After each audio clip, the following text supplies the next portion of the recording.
Are you fucking kidding me?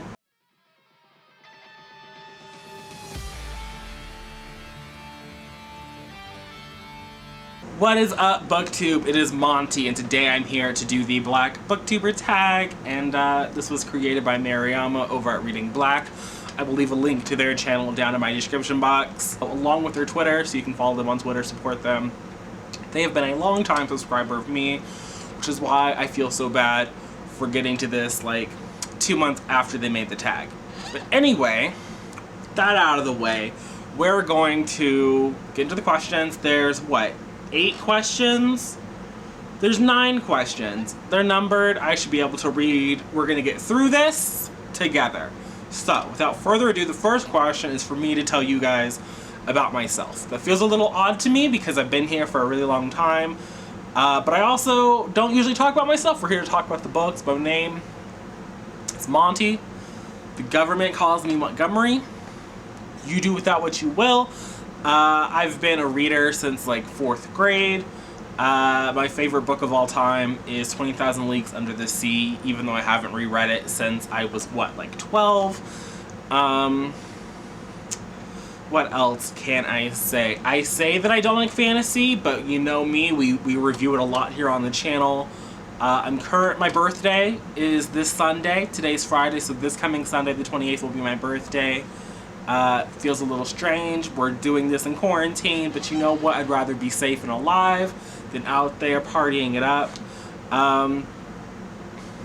I don't know. If you guys want to know me, leave a comment down below, and if YouTube doesn't delete it, I will answer it. The first question is, who is a Black author that I love that a lot of people don't know about? And in my mid-year wrap-up, we went over how I have not really been reading diversely and how a lot of the books I've read are like printer paper. That seemed to be a really big hit with you guys. I don't know why. I thought I sounded clumsy, but I appreciate the support. And I don't know if I would say this author is... I don't know if I would say they're like an underrated author or like people don't know them, but I don't think I see people talk about them nearly enough. So I went with Amanda Joy, whose debut novel, A River of Royal Blood, came out last, I want to say it was October. Came out in the fall of 2019. This is the copy that Penguin Teen sent me. And I really loved it. Even though, like I said, Penguin sent this to me, if I didn't like it, I would tell you guys. I think that this tackles themes of colonization and familial bonds, messy familial bonds for sure, because it's set in a fictionalized African-like continent with many a magical creature, you name it, it exists here. So we got black fairies, black vampires, black were creatures, a whole different race of things. And I think it, like I said, it deals with colonization and imperialism through a black lens, and it was utterly fascinating to read. And I think that it's very deep, not just for a fantasy novel, but 12 out of 10 could not recommend it, and I don't see people read it nearly enough, and I love it. So yes, Amanda Joy. The sequel is coming out, I want to say next year. It did get a cover change. The second cover does not match this, but I do think they're lovely. I'll try to pop up a picture if I'm not too lazy in editing, but definitely Amanda Joy. I think that she's great, and I look forward to not only the second book in this series, but all of her future works.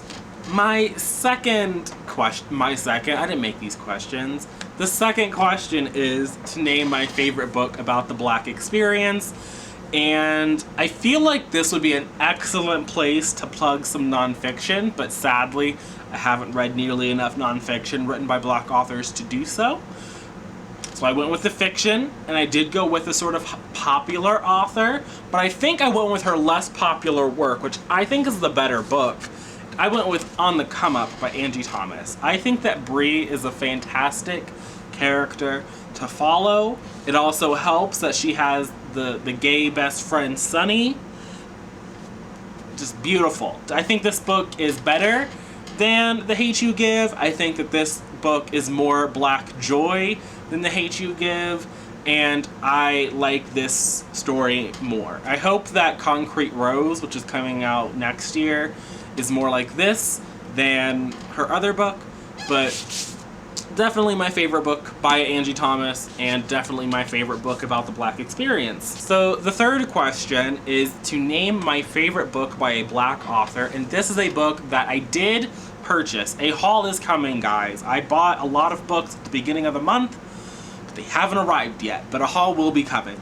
And my favorite book by a Black author, it should be no surprise, it was #1 in my best books of 2019, and it is White Negroes, When Cornrows Were in Vogue, and Other Thoughts on Cultural Appropriation by Lauren Michelle Jackson. This is exactly what the long-ass title sounds like. It looks at cultural appropriation through the lens of pop culture, and how pop culture has really been the mainstreaming of Black American culture. And excellent read. I don't think that it's revolutionary in terms of the examples that it cites, but I do think that it lays them out in a fantastic way. I think that it's easily digestible. This was a nonfiction that I did not listen to on audio. I did read the physical copy from my library last year, and like I said, I loved it so much that I finally have purchased a copy for myself, and I honestly can't recommend it enough, especially if you're into pop culture. I think that it's just a great read. It's also not particularly long. I want to say it's under 400 pages, but I can't guarantee where under 400. I can't even really guarantee under 400. I just remember it being a thin book, but again, really love it, and I think everyone should read it. So the next question is for me to recommend a Black queer book, and I was going through my Goodreads, and full disclosure here, I could really only find 2, and neither of these are books that I would call my favorites, but I think that they are books that I should probably revisit in a future reading vlog. So if you'd be interested in me reading books that I've already read and giving them a second chance type thing, leave that in the comments down below, and I will see what I can do about that. But the first book I'm going to talk about first, just because I own it, and that is Running with Lions by Julian Winters. This is set at a soccer summer camp, and it details 2 estranged friends reconnecting and a love romance situation that blossoms as part of that. I don't think that both of the main characters are Black, but I do think one of them is Black, or he might be Middle Eastern, but Julian Winters is a Black man, so I think that it counts. Julian also has another book, How to Be Remy Cameron, which features a Black protagonist, and I think, what is the third one? I want to say it's like something to do with the summer. I'll pop that up here. But all of his books are queer, and he is Black, so if you want to support a Black queer man, you can't go wrong with Julian Winters. And then the second book that I don't own is This Is Kind of an Epic Love Story by Kacen Callendar, obviously the author of Felix Ever After. I haven't finished this, that's why we're not talking about this yet. Like, we're just gonna pretend I didn't hold up the dust jacket. But this is kind of an epic love story, chronicles the romance between a Black man and I want to say a Latinx love interest. I think they're Latinx. They might be Spanish from Spain and not Latinx, but they speak Spanish. I think they have a Spanish name. I want to say they're Latinx. I can't remember where they're from. And it deals with them, again, reconnecting, falling in love. That book is under 300 pages. I do remember I said that in my Goodreads review. That book ultimately wasn't for me, but I do think that it could be for me now, or just you in general. So if you liked Felix Ever After, I think that a lot of Kacen's books are queer, and so you can't go wrong with them either. So those are my recommendations for that question. The next question is to recommend a book with a Black person on the cover, and for that I went with another nonfiction. I went with Franchesca Ramsey's Well That Escalated Quickly, Memoirs and Mistakes of an Accidental Activist. I listened to this on audio. Franchesca Ramsey narrates it herself. If you don't know, Franchesca Ramsey has been on YouTube for a really long time. She went viral, I want to say in like 2010, with her shit white girls say to Black girls. Excellent video. I think there was a follow-up to that. I can't remember off the top of my head. But she's made a lot of content, not only on her channel, but she ran MTV's Decoded, and they broke down a lot of things about race. And her memoir just deals with how her life changed after going viral, the mistakes she made along the way, the lessons she's learned.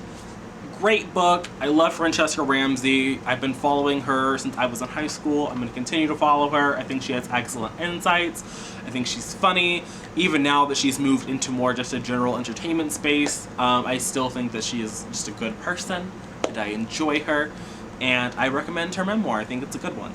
The next question is to recommend a book by a Black author that made you happy, and for this, I went with some children's books because both of these books made me happy just visually, but I also think that they both offer stories that I thought were nice, and because they're picture books, I think that anybody can get through them rather quickly. So the first one on this list was Solway by Lupita Nyong'o. This deals with a dark-skinned girl who has been bullied at school and her learning to love and embrace her dark skin. You'll love to see it. There was a little bit of a fantasy twist in the middle that I did not see coming, but Vashti Harrison's illustrations are top notch.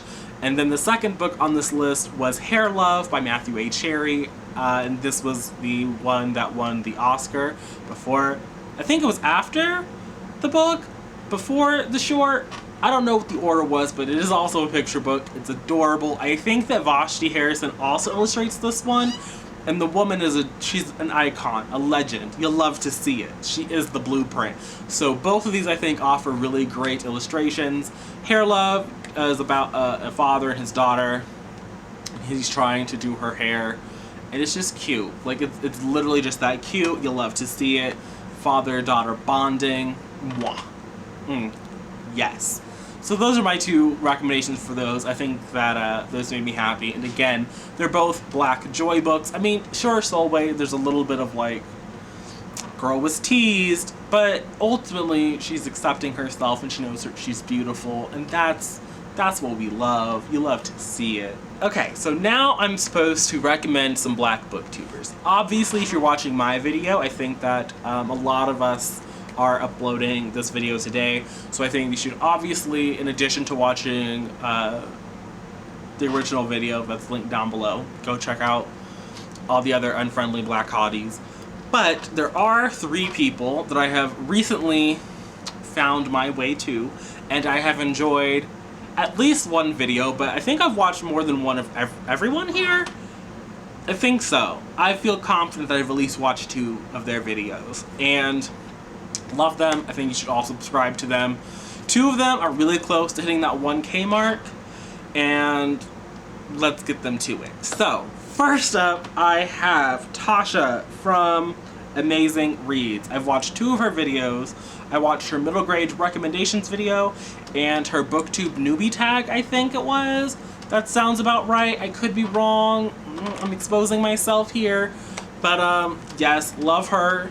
Love her middle grade recs. I don't think she reads exclusively middle grade, but just in general, I found some middle grade that I hadn't heard of and that I'm excited to get to. So I love them. Go check them out. They will also be linked down below in my description. I will also try to leave their Twitter, so you can find them on Twitter, connect with them there. Next, I have Tolani from Tea Time Tea Reads. I think I got the channel name correct. Please drag me in the comments if I didn't. But again, I love their vibes. I love their personality. I don't know. I just feel like when I'm watching BookTube, I just like seeing...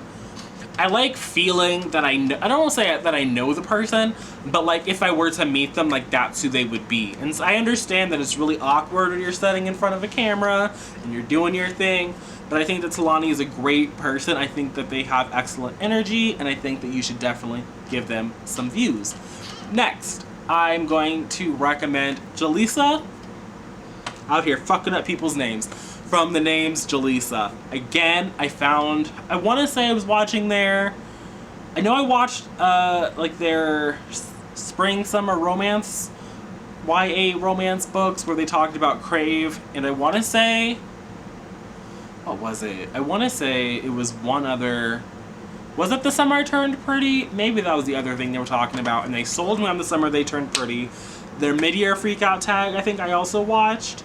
Again, drag me in the comments if that wasn't even a video you made, but I also really enjoyed that. Just again, great energy, definitely think you should check them out. Again, all of their links to all three of those people will be down below, along with their Twitter. Hopefully, I will have also tagged them on Twitter, so if you came here for my tweet, you should have been able to find them. So the first question that I have left is talk about some books by Black authors that are still coming in 2020, and I deliberately did not include anything that had already been released because we want to focus on the future. So the first one I want to talk about is This Is My America. That, yes, by Kim Johnson. I have no idea what this book is about. I think there's something to do with like her father's in prison, somebody's in prison, there's some kind of like maybe Black trauma storyline, maybe there's like a letter writing campaign, maybe I'm getting this completely wrong, but this cover is so fucking pretty. And I've seen this cover everywhere. I don't want to say everywhere, but I feel like I've seen this cover a lot and I just love it. I love it. I love it. I love it. And it's coming out on July 28th, I think I pulled these from a Vogue article because I went through my 2020 release shelf on Goodreads and I don't keep track of that stuff. So it was woefully inadequate for what we needed today. But again, this is what I'm really excited for. I love the cover. You love to see it. Then, I think we have probably my most anticipated release that isn't American Royals #2 Majesty, that isn't on anybody's radar, that wasn't on my radar until, I don't even know how it got on my radar. I want to say I was on Twitter and Twitter put it on my radar, but it wasn't even book Twitter, it was like random Twitter, like just general tweeting. And it is The Wig, The Bitch, and The Meltdown by Manuel. Obviously, it's not America's Next Top Model, but it's clearly inspired by America's Next Top Model, specifically the Meltdown in Cycle 4 with Tyra and Tiffany. You love to see it. Now, do I think this book is going to be good? No. Partially because this seems to be published by some weird publishing company that I'd never heard of, and it seems to be published by someone where like you pay them to like submit your book, which is weird to me. I don't know, I'm not a writer, I'm not an author. I do watch AuthorTube on occasion, and they always make it sound like you should never be paying the publisher, but it sounds like this publisher, if you paid them, they'll publish. So I'm kind of, I don't know, but I'm gonna read it. I feel like it would be negligent of me not to read it. So, this book is coming out on August 3rd. I think I said that, I don't know, but I will be reading it. There will be a dedicated review, and I am excited. So excited for this release. Lastly, before we go here, I meant to tag 3 booktubers, so I'm going to go ahead and tag the 3 people that I already mentioned earlier, Tasha, Tolani, and Jalessa. All of you, consider yourselves tagged. I can't wait to see this if you choose to do it. Don't feel the pressure. You maybe already have content planned. I am not a content planner, but if you don't have anything planned and you want to do this and just slide it into your schedule, I personally would love to see it. If you made it to this far into the video, you know the drill. Here's the emoji for today. I think I'll keep it simple, and we're just gonna do a heart of some color. Maybe the orange heart? I don't know. Oh, side note, I know I'm playing this tag on a Friday. I know I promised that Friday reads would be back, and I stand by that, okay? They will be back. I know it's been a couple of weeks, but they will. They're coming. I promise they are coming. But with that said, thanks for watching. I'll see you guys next time, whenever that happens to be. But until then, and until next time, bye.